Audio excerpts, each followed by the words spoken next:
Preparé un texto que tiene algo de analítico y algo de alegórico, con lo cual lo voy a leer porque me parece que es lo más sencillo para el momento. El capítulo era así, el capítulo 8 del Capital, y por distintos motivos estuve releyendo el tomo 3 de las teorías de la plusvalía, que la verdad es que se los recomiendo enfáticamente. Bueno, volver a leer a Marx en cada nueva coyuntura implica situarnos otra vez en el lugar donde su descubrimiento, el de la plusvalía como trabajo no remunerado, abre la pregunta por la traducción de ese enigma resuelto, así lo llama Marx, a la experiencia de la vida de la clase trabajadora. En el capítulo dedicado al análisis de la jornada de trabajo, Marx plantea la pregunta que muchos suponen que está ausente en su obra. ¿Cuántas mediaciones se interponen entre la concepción objetiva de la plusvalía y la experiencia subjetiva de la injusticia? ¿De qué modo se pueden transformar las experiencias colectivas de la explotación en cuerpos dispuestos a incorporarlas como bisagras que median entre las interpretaciones adecuadas del mundo y las acciones orientadas a transformarlo? La teoría del valor, tal como Marx la reformuló, puede ser vista como una teoría que habilita una doble perspectiva. Esta doble perspectiva aparece claramente en este capítulo 8 del Capital. Por un lado, la primera perspectiva es la que, a partir del análisis de los automatismos del capital, permite conocer al sistema económico en su conjunto, con sus crisis y sus tendencias intrínsecas a encontrar, esto es lo que dice Marx, sus nuevas formas de saciar el hambre de trabajo excedente del capital. Junto con esta aparece en Marx otra perspectiva, que estudia la vida de los trabajadores, la historia interna de sus padecimientos y las luchas que arrinconan y le ponen límites al capital. Esta otra perspectiva busca las señales de lo que prolonga la vivencia de la explotación en una respuesta de clase efectiva. Marx siempre fue muy preciso en este punto. Por eso vinculaba estas dos perspectivas metodológicas a su análisis del carácter dual del trabajo, que remite, por un lado, a la actividad concreta que produce valores de uso y cuyo presupuesto es la mutua dependencia y la convergencia cooperativa de quienes trabajan para satisfacer necesidades comunes, y por el otro, al valor que surge del proceso de trabajo funcionalmente organizado para el rendimiento del capital. Si por un lado, entonces, la fuerza de trabajo como trabajo vivo no es una mercancía cualquiera, esto lo explica muy bien Marx, pues no lleva impresa en sí la finalidad de ser vendida, no puede ser separada de su propietario natural, de quien depende para activarse, y además tiene la cualidad única de producir valor. Por el otro, en virtud de la relación salarial, que le asigna un precio por el cual puede ser adquirida y usufructuada por cualquier propietario de capital, resulta extrañada del contexto de la vida del trabajador, tornándose trabajo abstracto, indiferente respecto de las cualidades singulares del objeto y de la actividad en cuestión, indiferente respecto al individuo productor y a su situación social. Es importante recordar que Marx, en simultáneo con sus esfuerzos por determinar conceptualmente la génesis de la ganancia capitalista dentro del proceso de trabajo, o sea, el plusvalor proveniente del trabajo no remunerado, no dejó de atender a los problemas asociados a la nominación de esa objetividad social. El interés, anota Marx en sus escritos sobre la plusvalía, se presenta como el fruto del capital que, cito, no trabaja, es el capital que no funciona, y le corresponde al capitalista en cuanto propietario del capital en sí, que a su vez implica el ser capitalista para sí, o el ser del capital en cuanto capitalista. A diferencia del interés, de vuelta cito la teoría de la plusvalía, la ganancia es el fruto del capital que trabaja. Fíjense esa curiosidad, ¿no? El capital que trabaja o se halla en funcionamiento, lo que se obtiene mediante el empleo productivo del capital y corresponde al capitalista industrial como representante de ese capital en funcionamiento que trabaja. Se trata, aclara Marx, de eso que hoy se llama simplemente ganancia, y ese se llama está en el texto, ¿sí? O es bautizada con el nuevo nombre de, esto de vuelta está en la teoría de la plusvalía, salario por el trabajo de supervisión. El terrateniente, a su vez, se apropia de la parte de la ganancia que constituye la renta, no como capitalista, sino como terrateniente. No es banal entonces, y esto es un poco lo que quería plantear, no es banal entonces el problema de los nombres, en cuanto permite percibir que hay una serie de creencias o ilusiones objetivas que actúan en el proceso de producción capitalista, proceso del cual emana la idea general de que el capital trabaja, de que el capital produce capital.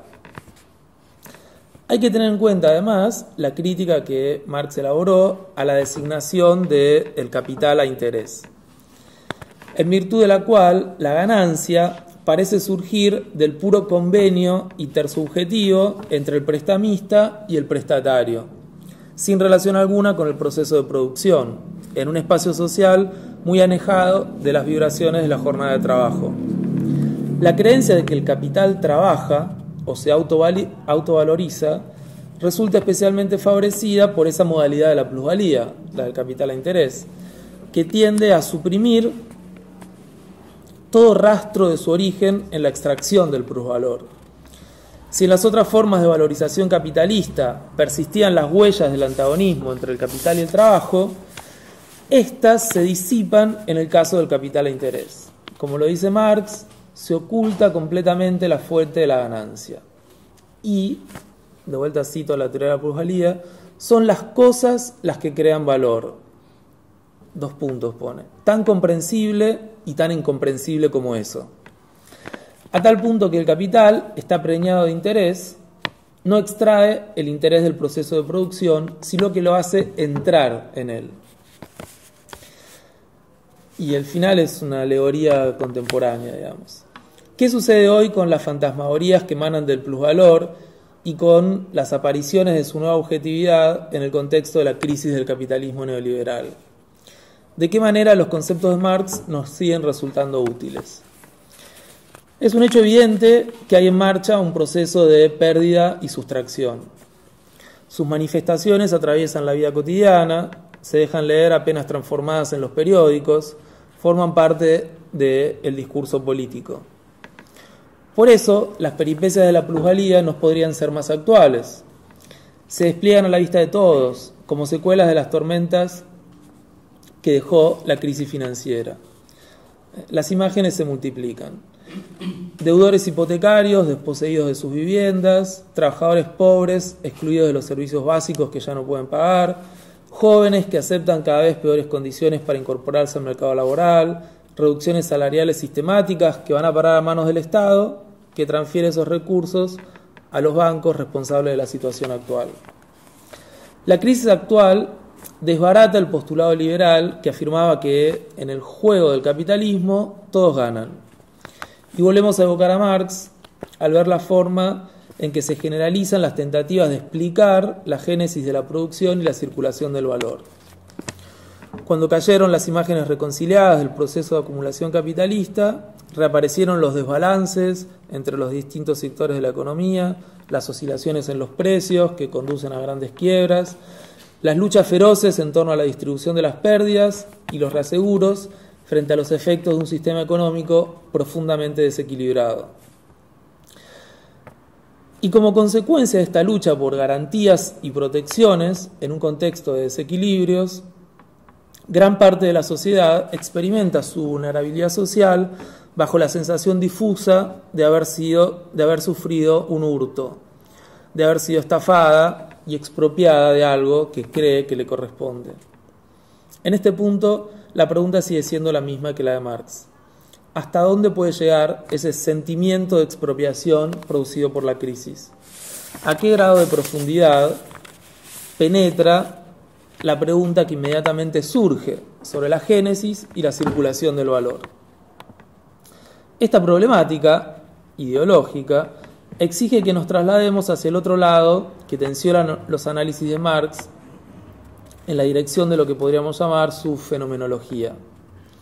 Su interrogación crítica acerca de la fuerza de las manifestaciones y el poder de las apariciones que encubren y a la vez exponen la exacción de plusvalor. En un nivel descriptivo, la crisis pone de manifiesto lo que Marx denominaba el proceso de distribución secundario de la plusvalía, precisamente el que llama la atención sobre los modos de su elaboración simbólica. En los propios términos marxianos, la pregunta sería: ¿cómo están siendo nombradas las metamorfosis del valor que hoy tan abiertamente producen estragos y sentimientos de expropiación? ¿Cómo son bautizadas las formas y las personificaciones de la práctica de expropiar el valor ajeno? Y esta pregunta por las formas de aparición de la plusvalía, que remite a sus fisonomías más superficiales y a los juegos de inversión que tanto le interesaban a Marx, nos sirve para plantear la cuestión de las representaciones ideológicas del neoliberalismo contemporáneo. La representación general del mecanismo de circulación de valor es relativamente sencilla. Alguien introduce algo, lo introduce en la sociedad, con eso se produce valor a partir del trabajo social creativo. Ese valor reconocido aumenta y luego circula en la sociedad. Pero al poner el foco en la distribución, aparece la evidencia de que otro alguien, muchos otros en realidad, retiran algo no creado por ellos, para lo cual no trabajaron. Son los que pasan a encarnar la versión contemporánea del ladrón y el usurero. Pero, ¿quiénes son, en la representación neoliberal dominante, los agentes de esta nueva expropiación? ¿Quiénes son hoy los sujetos económicos que aparecen retirando del producto social un excedente o que directamente extraen algo sin haber realizado ninguna contribución socialmente útil? La lista de estos explotadores, entre comillas, se repite con muy pocas variaciones a lo largo del mundo. Los inmigrantes, los pobres, los beneficiarios del Estado social, los que obtienen algo a través de la protesta social. Hay un tema relativo a las magnitudes, que ustedes vieron que aparecen en muchas de estas fantasías, es decir, cuánto roban los que le roban al estado de bienestar. Y ahí tenía una anécdota, pero después se las cuento, de esto en la época de Ronald Reagan en Estados Unidos. Yo me encontré con una pequeña mitología que es una mujer negra, y la mitología es sobre... la había bautizado de esta manera Ronald Reagan como la reina del estado de bienestar.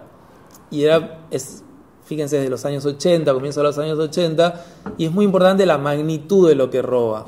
Porque entonces al principio él le había calculado el sueldo anual y era algo así como, no sé, $100.000 al año. Y después al año siguiente Reagan hace otra declaración y eso ya eran como $3 millones al año. Andaba en Cadillac, hacía...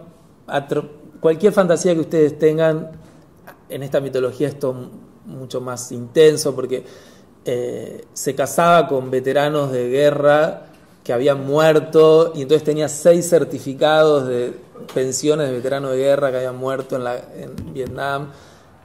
Se contrataba operaciones a corazón abierto que no se hacía, entonces tenía facturas bueno, es muy interesante pero ya en esa época siempre lo importante es la magnitud, ¿no?